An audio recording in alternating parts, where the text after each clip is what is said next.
Magluluto po tayo ngayon ng chicken afritada. Ito po yung kalahating kilong manok.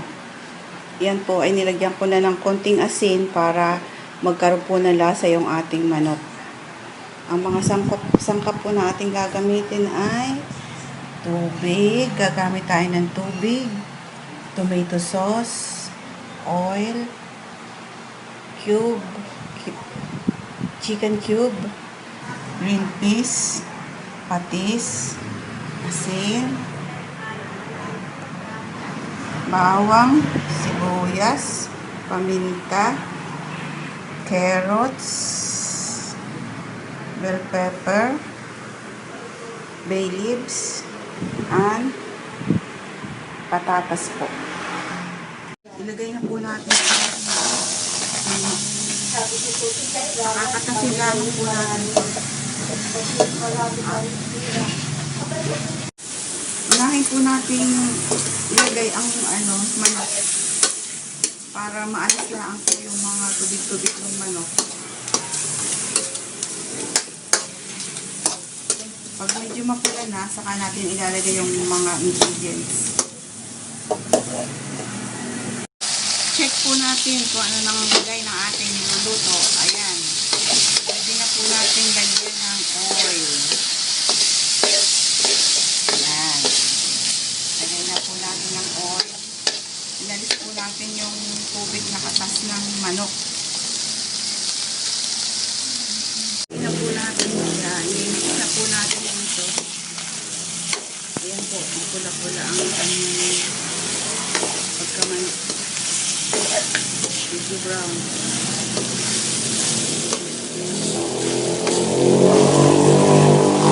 Lagay na po natin ang patis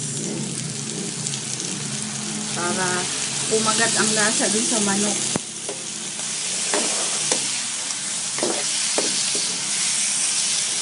Lagay na po natin ang paminta.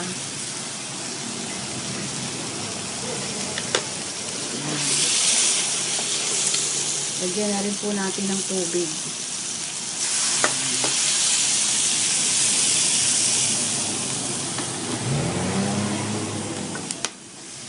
Ilamay na po ang tubig para dun sa ilalagay nating patatas para maluto na siya. Lagyan na po natin ang patatas.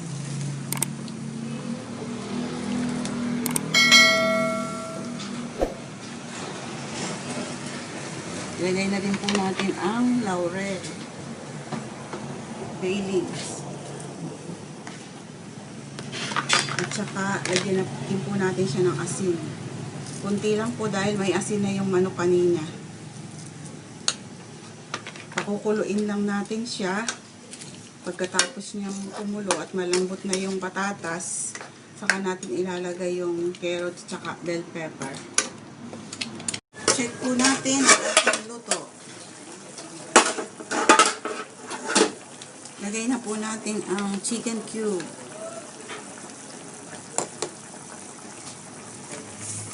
Tsaka tingnan natin kung malambot na ang ating patatas. Medyo matigas pa. Pwede na natin ilagay ang green peas. Nilis po natin ang sabaw.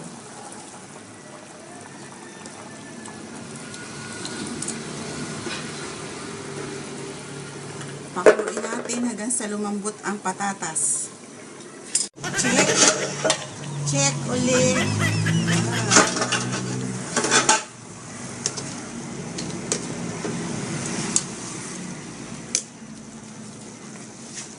Check ulit ang patatas. Ayan, malambot na ang patatas. Pwede na po natin ilagay ang carrots at saka bell pepper. Tamang-tama ang ating sabaw. Tikman natin kung ano ang kulang.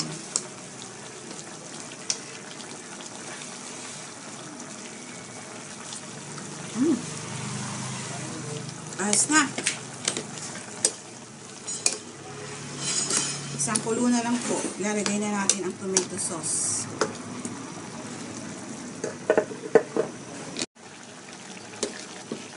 Okay na. Pwede po ang secret ingredients ko para magbalanse ang lasa.